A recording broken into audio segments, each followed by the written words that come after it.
Então, convido para que possamos buscar os sentimentos mais nobres que encontrarmos em nosso coração, para que a paz tome conta do nosso ser, para orarmos ao nosso Pai, esse bondoso Deus. E nós queremos dizer: Senhor, muito obrigado pela permissão em estarmos aqui. Nós queremos te agradecer, Pai, por todo o amparo, pelas providências, pelas bênçãos e pelo socorro que se apresentam todos os dias à nossa frente. Nós queremos agradecer, Pai, por já ter brotado em nosso coração o desejo de seguir, de aprender e de buscar praticar o Evangelho de Jesus. Nós queremos agradecer, Pai, porque são as Tuas mãos que se colocam sobre a nossa cabeça, aliviando o peso do nosso ombro.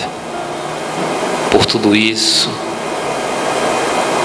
permita, Pai, que nós, mesmo pequenos, errantes, que nós consigamos todos trilhar um caminho novo, um caminho de luz, e que a luz, Senhor, possa nos fazer melhor, possa modificar o nosso modo de pensar, de agir. Que a luz, Senhor, possa fazer com que nós te mostremos através de nossos comportamentos e ações. Obrigado à espiritualidade que há tempo já nos assiste e estava aguardando a cada um de nós para que nós pudéssemos sair daqui alimentados pela palavra do Evangelho, pelo conhecimento espírita, mas principalmente pelo remédio que é essa chuva de bênçãos que cai sobre a cabeça de cada um. Fique conosco, nos guarde e nos proteja. Que assim seja. Nós temos hoje a alegria de ter aqui conosco o nosso companheiro Nilson Borges, trabalhador da Casa de Jesus, que vai nos falar sobre voltando para Deus. Boa noite a todos, que Deus nos abençoe, e eu peço a Ele que me ajude para que eu possa dar conta de sensibilizar o coração de todos os senhores, todas as senhoras. O título Voltando para Deus é porque nós nos afastamos dEle. Ele está nós estamos nele, mas nós nos afastamos dele, quando nós nos afastamos das leis que ele estabeleceu. E uma das leis que ele estabeleceu foi a lei de amor, justiça e caridade. É uma lei.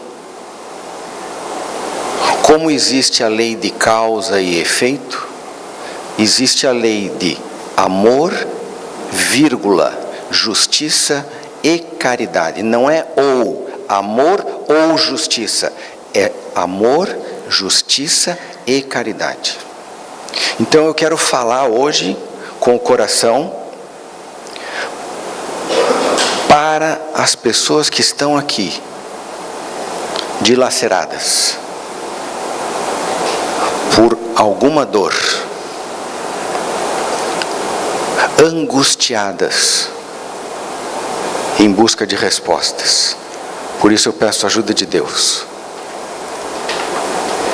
E é amor e justiça, porque não existe justiça sem amor.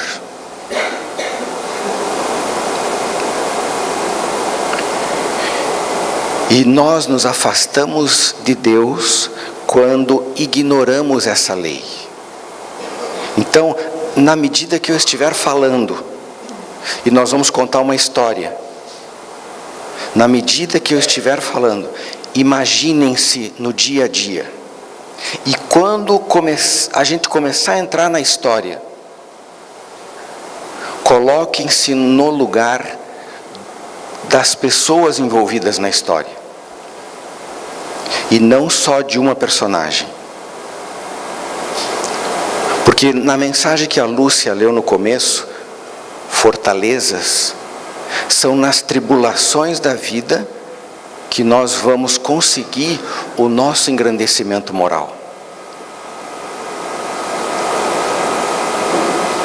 Infantilmente, e é próprio da criança, às vezes quando os pais contrariam a criança diz assim: você não é mais meu pai, você não é mais minha mãe. E às vezes a gente faz isso com Deus, porque a gente não entende os propósitos que Ele tem para nós.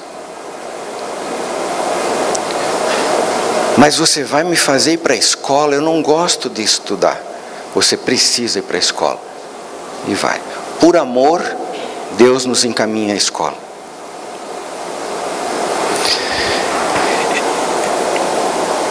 Quando tem alguma coisa errada no nosso corpo, ele inflama, ou temos febre, ou algum mal-estar. E às vezes nós demoramos para detectar que tem alguma coisa errada. A alimentação errada. A gente leva anos numa alimentação errada, lá na frente o corpo alerta. No nosso comportamento moral também. Quando eu insisto em ser antipático, prepotente, autossuficiente,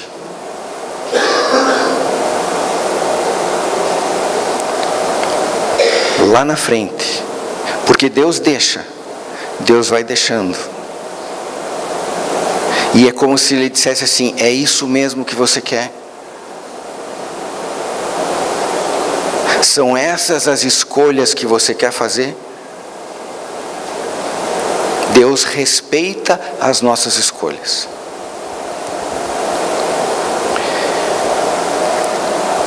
Então, vem os reflexos ou de uma alimentação deficitária ou de um temperamento desequilibrado. E Deus, Ele é o divino oleiro. O oleiro é aquele que molda o barro, né? E Deus molda o nosso caráter. E nós vamos ver na história. Tudo que eu estou falando aqui tem a ver com a história. É uma história verídica. E nós, todos nós, que já estagiamos em todas as etnias, nós que já experimentamos tudo que é próprio de cada cultura, de cada continente, já falamos todas as línguas, já experimentamos o modo de agir de todas as etnias também.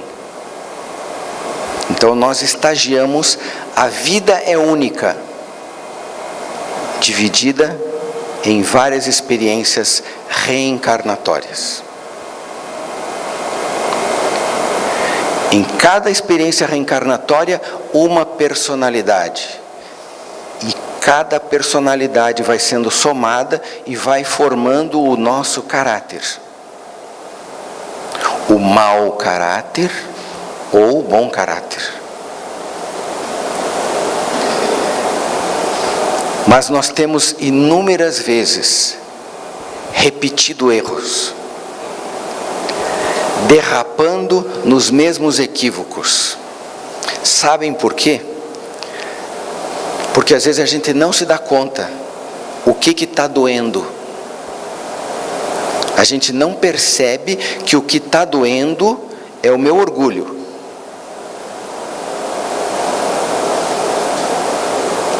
É a minha autossuficiência. Mas no Evangelho diz que nós somos ramos da videira.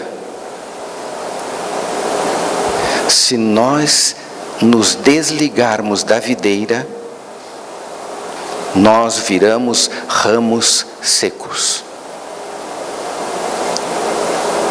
Então nós temos cada vez mais. Por isso que eu falei que gostaria que Deus me ajudasse a falar para as almas dilaceradas que estão aqui. Que nós busquemos cada vez mais relacionamento com Deus. Porque Ele não está distante, Ele é Pai. Então que Ele escute as nossas almas. E nós não precisamos inventar vocabulário para falar com Ele. Nem preencher um protocolo. Nem assumir uma posição especial para falar com o Pai. Pai, eu estou aqui, me ajuda. Se o Google sabe o que a gente quer comprar, o Google sabe onde é que nós estamos. Deus sabe das nossas necessidades. Essas necessidades. Ele é a inteligência suprema. Ele sabe. E a gente precisa se apegar nisso, acreditar nisso, porque isso não é inventado. Os mortos vieram falar para nós. Como Raul Teixeira gosta de usar a expressão, as almas defuntas. Os nossos irmãos que partiram, voltam e vêm falar para nós. E na cultura popular, existem alguns ditos. Tem um dito que é assim, a vida ensina. Todos nós já ouvimos falar isso. Deixa que a vida vai ensinar. Outra, não vai por bem. E Jesus disse assim, a cada um segundo as suas obras. E Jesus disse também, a semeadura é livre, a colheita é obrigatória. Mas um apóstolo disse assim, o amor cobre a multidão dos pecados, dos nossos erros.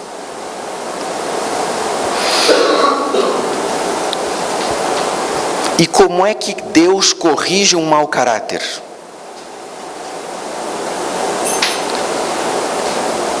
Ele tem uma prerrogativa que ninguém tem, é a reencarnação. Então Ele nos coloca numa etnia, Ele nos coloca num contexto econômico, e Ele vai nos colocando dentro dessa escola chamada Terra, Ele vai nos colocando em várias salas de aula. Uma vez eu reencarno na sala de aula do Japão, outra vez na Austrália, outra vez na Etiópia, outra vez no Brasil. Cada sala de aula ensina alguma coisa para nós. E tem aquela síndrome de Gabriela. Eu nasci assim, eu cresci assim, eu sou mesmo assim, vou ser sempre assim. Será? Então, aí é que o divino oleiro vai mexendo na gente. Na dureza, usando a expressão do Evangelho, na dureza dos nossos corações. Deus mexe na dureza dos nossos corações através da reencarnação. E aí ele vai moldando o nosso caráter.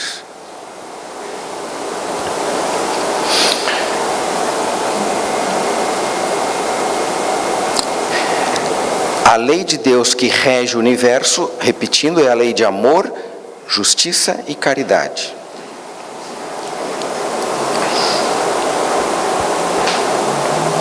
Jesus disse: onde estiver o teu tesouro, aí estará o teu coração.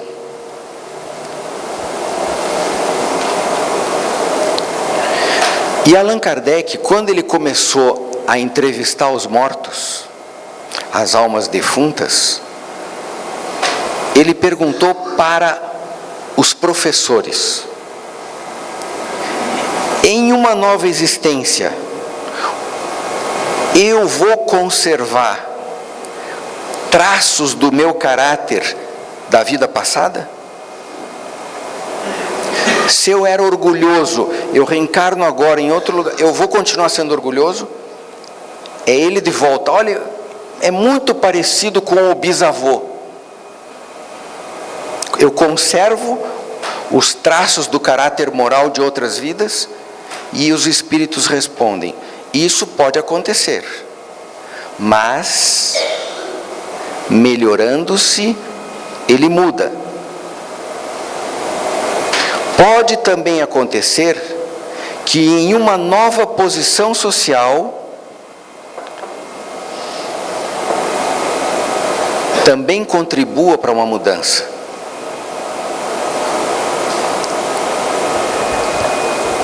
Se de senhor eu passo a ser escravo, olha Deus mudando a gente de sala de aula. Se de senhor eu passo a ser escravo, inteiramente diferentes serão os meus gostos e dificilmente vocês me reconheceriam. Mas sendo o Espírito sempre o mesmo, ele está sendo moldado, nós estamos sendo moldados, podem existir certas semelhanças, porque a gente não muda assim. Podem existir algumas semelhanças,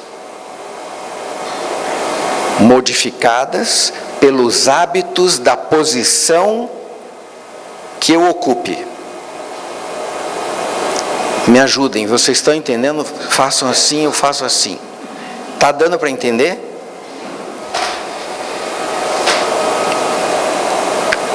Se de orgulhoso e mau, desculpem,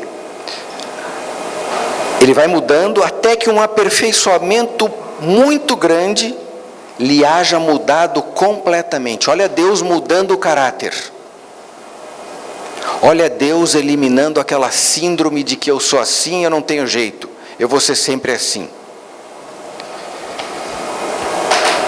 De orgulhoso e mau, ele pode se tornar humilde e bondoso, se arrependeu.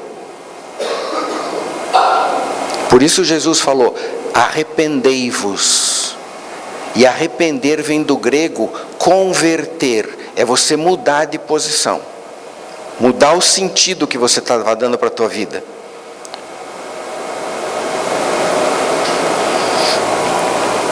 Então nós vamos contar agora a história. Essa história foi ditada mediunicamente, e o espírito que vai contar a história, conta a história se utilizando de rimas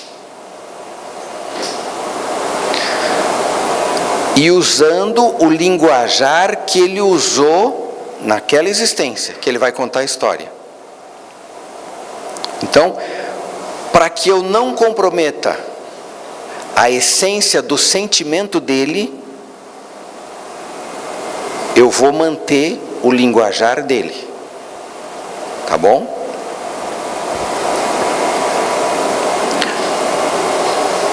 A história é a história de Abacuntá, do negro Zé. Alguém aqui já ouviu a história do Abacuntá? Só a Renata? Eu ando por cá olhando vocês nessas falas complicadas, com os livros grossos na mão. Fiquei mesmo foi assuntando, para não me fazer enganado por gente de má intenção. Eu já vivi nesse mundo e vi muita gente se esconder nas máscaras da palavra complicada, de intenção ruim mascarada, fazendo esse povo sofrer. Mas para vocês, eu quero é contar a história que não tem escrevinhada, tá tudo mesmo é gravada na cabeça de Abacuntá.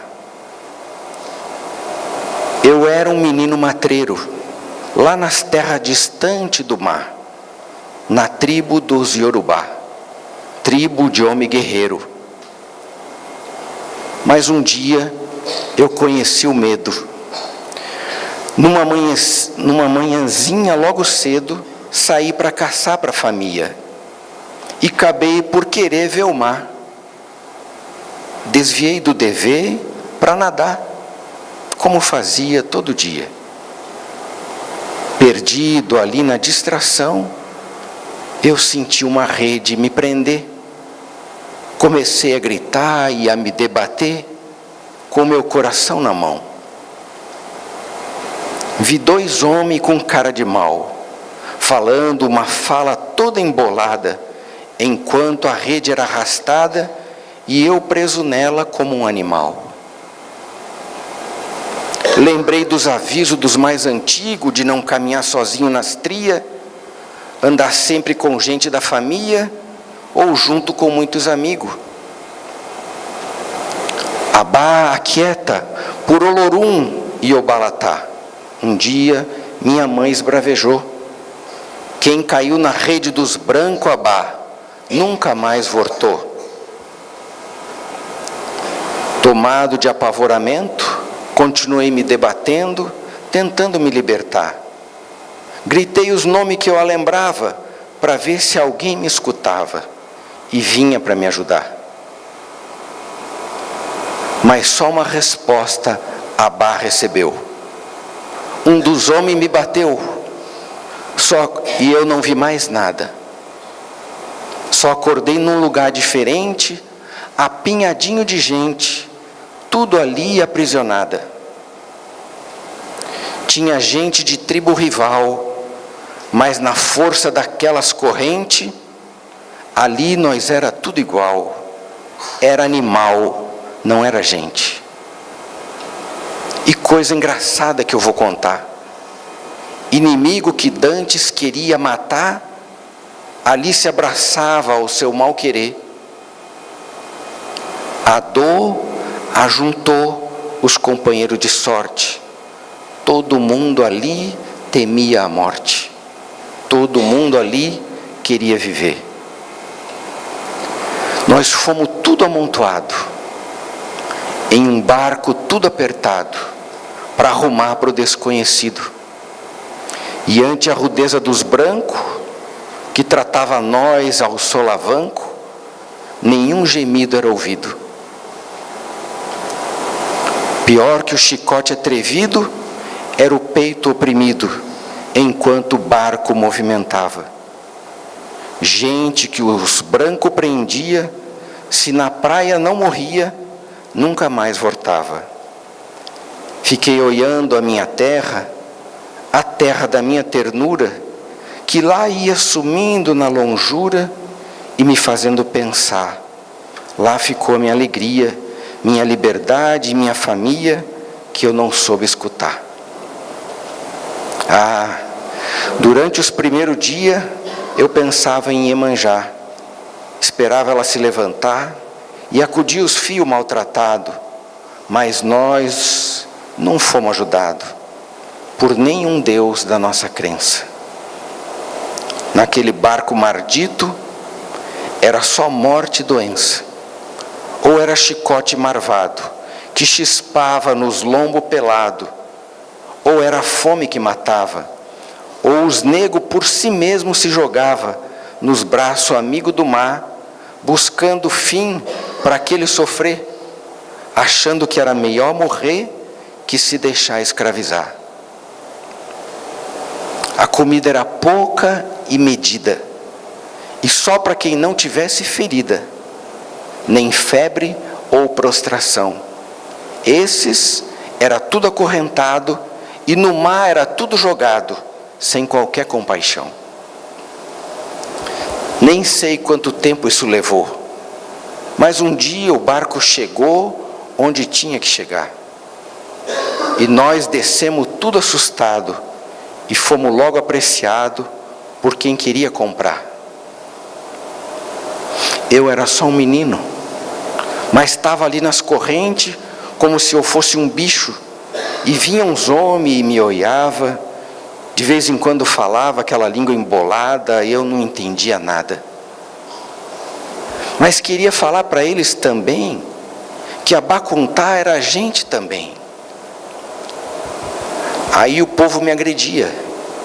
Para piorar meu sofrimento, eu fiquei ali no relento. Depois daquela agonia, naquela viagem sem fim, com fome, com sede e cansado, esperando ser comprado para saber o meu fim. Acabei por ser comprado por um homem mal encarado, que me levou até a montaria, mas não me fez montar, foi caminhar. Me puxava pela corda amarrada, nas minha mão acorrentada, junto a outras tanta mão, de outros que nem eu, que na viagem não morreu. Nós ia aquele bando, caladinho, e se caía pelo caminho, os homens davam uns arrancão, e gritavam as palavras emboladas, parecia uma besta marvada, sem dó nem compaixão. Nosso pé descalço no chão, ia ferindo e sangrando, mas os homens iam puxando, sem querer saber de nada, muitas horas caminhando, com a moringa queimando, no sol forte da estrada. Caminhamos bem longe, chegamos no alto de um monte, com uma estranha construção. Levaram nós para um lugar, onde nós ia ficar, era a nossa prisão.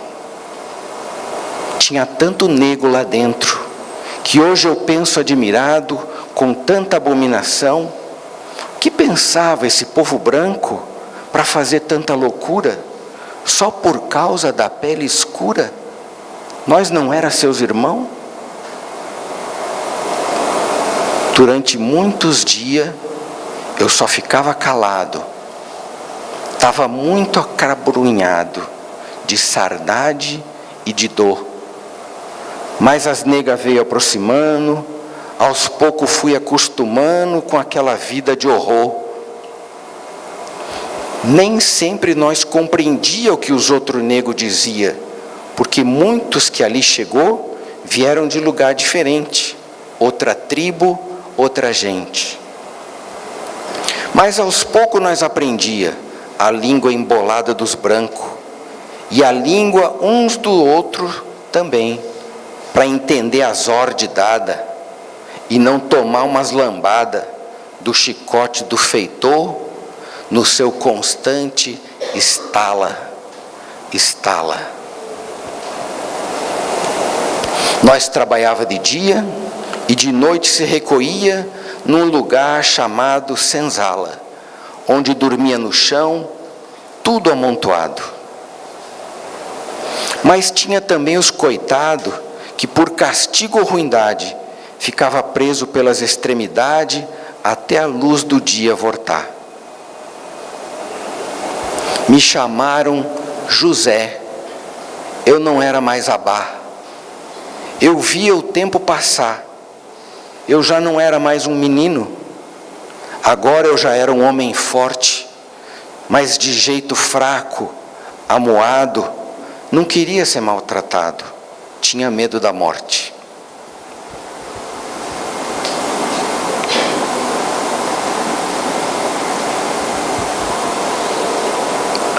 O menino atrevido da mata agora era manso que nem os gado, obedecia calado, trabalhava nas plantações, fugia das brigas que às vezes se dava entre os irmãos. E ficava só espreitando o chicote do feitor estalando nos lombos dos mais afoitos que entrava em confusão. Por ser nego, manso e calado, que não gostava de brigar, um dia fui apontado para poder acompanhar o senhorzinho daquelas terras. Parecia coisa boa. Ia comer melhorzinho, ia vestir melhorzinho, ficar na casa grande, sem serviço muito pesado. Eu fiquei até animado. Pensei que a sorte sorria para o coitado do Zé. Eu é que não sabia que tinha um tipo de maldade que faz a gente sentir saudade do chicote do feitor. Ah, não. Tem castigo pior. Lambada de toda hora, que não estala no lombo, mas causa dor maior. A dor da humilhação, que não marca as carnes de fora, mas marca o coração. O senhorzinho em questão não viu no nego Zé mais que uma diversão. Muitas vezes na casa grande, no luxo daquela sala, eu sentia farta da senzala em meio aos meus irmãos. Mas agora eu não quero me alongar. Eu vivi muita rudeza, conheci muita tristeza, judiaram muito de mim, mas tudo nesse mundo tem um fim. E é isso o que eu quero contar. Ah, meu povo que estuda, vós me seis precisa saber que nessa vida da terra vale tudo a pena sofrer, sem se dar na desforra. Um dia o senhorzinho casou e parece até castigo o que se sucedeu. A mulher dele morreu. Morreu no parto do primeiro filho. E esse homem desassossegou. O menino nasceu adoentado e não aceitava ser cuidado pelas negas que pegava. Se ouvia pela casa inteira, cada vez que uma pegava, se ouvia pela casa inteira o grito do menininho. E o desespero do pai, que temia perder o herdeiro e gritava no terreiro, fazendo todo mundo correr para achar a providência para o seu filho não morrer. Um dia eu fiquei assuntando e fui me aproximando para olhar bem para o menino que chorava no berço sozinho. Peguei ele nos braços, olhei aquele zoinho e balancei no regaço. Aquele corpinho miúdo. E não é que ele se calou? Acho mesmo é que ele gostou. Aí o pai me deu sossego, porque eu tinha que pagiar, fazer dormir e alimentar o menino branco do nego. O menino cresceu no meu colo, ouvindo minhas histórias inventadas, ouvindo as minhas toadas, me seguindo para todo lado.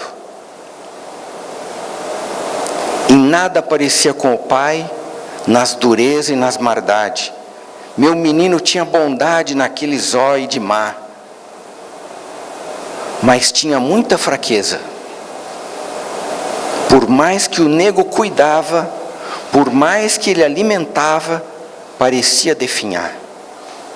Como a luz que se apagava, bastando o vento soprar. Desde que vim de minhas terras, nas ondas bravas do mar, e nessas terras pisar, meus olhos havia secado. Eu nunca tinha chorado. Nas tristezas que eu vivi, nem nas humilhações que eu sofri, nem nas vezes que eu apanhei, uma lágrima eu derramei. Mas quando eu vi meu anjo branco baixar no buraco da terra, vocês não podem imaginar a dor que eu senti. Pelos meus olhos eu verti o mar.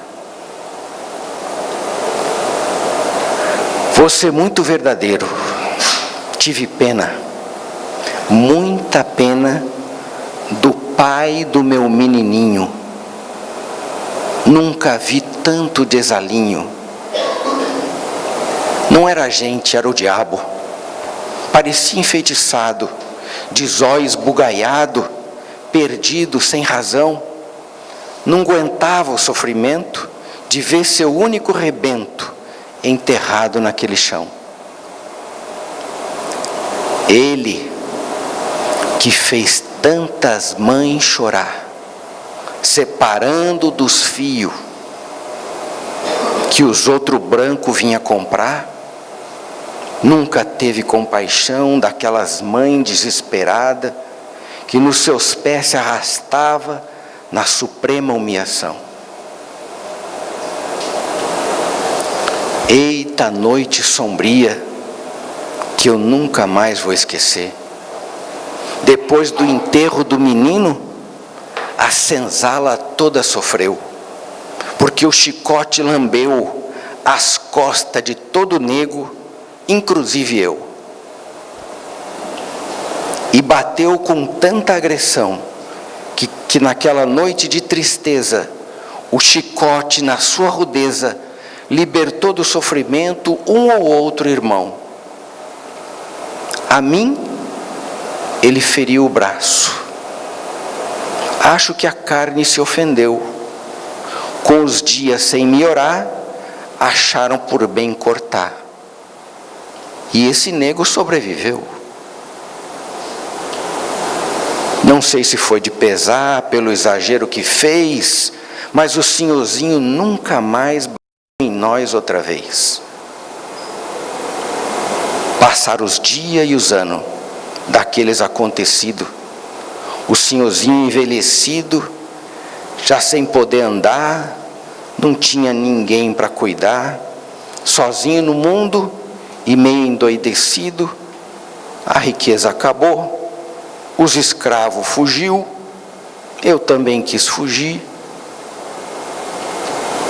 Mas que piedade eu senti por aquele homem acabado, naquele lugar mal cuidado, acabei por ficar. Também eu era velho e sozinho, e afinal de contas, aquele senhorzinho era o pai do meu anjo branco, que alegrou meus dias de tristeza, que eu esqueci da rudeza que ele havera de me tratar. Vi a morte chegar de manso entre os gritos de agonia daquele pobre coitado. Havia mesmo endoidado. Dizia ver as sombras dos negros que ele tanto fez por maltratar, esperando ele distrair para poder se vingar. O zóio do senhorzinho se fechou, depois de muito delirar, e eu me pus a pensar para onde devia fugir. Mas eu estava velho e aleijado. Preferi ficar por ali até que a morte teve dó. Um dia eu dormi e acordei diferente, mais forte, com disposição. Não tinha mais meu aleijão, meu braço estava no lugar. Levantei e me pus a andar, até que fui chamado. Mas não como eu era tratado. Me chamaram por Abá. Me virei já estranhando, porque era a voz conhecida. E meus filhos, que coisa boa. Eu devia estar sonhando, pois ali mesmo me chamando era meu anjo branco, de rostinho rosado. Eu fiquei meio abalado, sem saber o que falar. Aí o meu menino andou e logo se aninhou nos braços do nego, e eu me pus a chorar. Como é isso, senhorzinho? Se eu mesmo vi o menino baixar na cova no chão? E meu menino bonzinho me deu as explicações que não preciso repetir. Vós me sei, já sabe que eu morri. Com os dias na vida nova, eu conheci outras pessoas, mas era muito diferente. Ali toda a gente era boa e tratava nós como gente. Meu anjo branco me ajudou, e um dia eu pude entender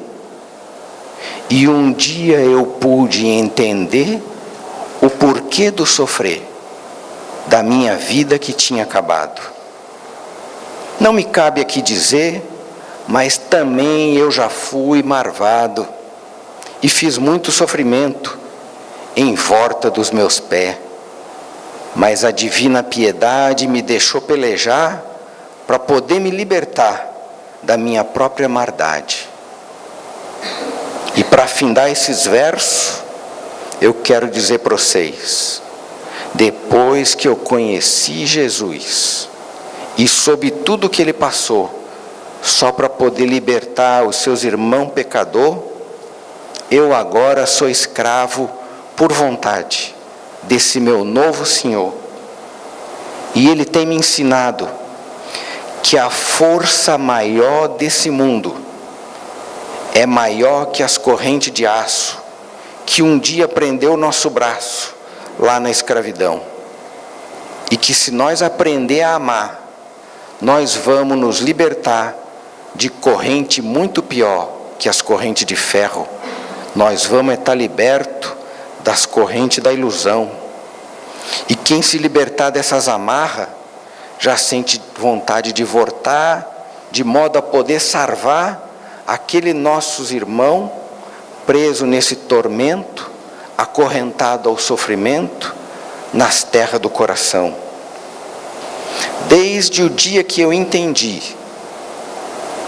tenho daqui muito lutado para um dia ver libertado das correntes da ilusão aquele que foi meu Senhor. Mas como Jesus ensinou, agora é meu irmão. Eu tenho esperado ansioso, apertar no meu peito saudoso o coração do Senhorzinho, que luta agora no mundo, reconstruindo os próprios passos, e se fizer tudo direitinho, como manda as leis do amor, não demora a poder descansar no peito do seu Abá.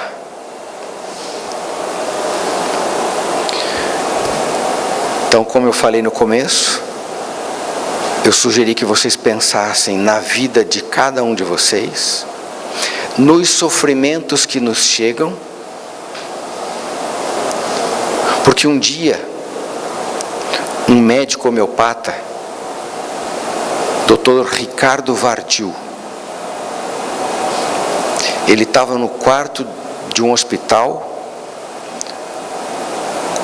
com uma pedra nos rins e muita dor. Só estava ele e a esposa no quarto. E a dor era intensa. E ele, na agudeza da dor, ele gritou: meu Deus, o que o Senhor quer de mim? Porque tudo tem um propósito. Como disse o Nego Zé, todo sofrimento tem um fim. Não fim de acabar, também fim de acabar, mas todo sofrimento tem um objetivo. Mas nós não precisamos sofrer.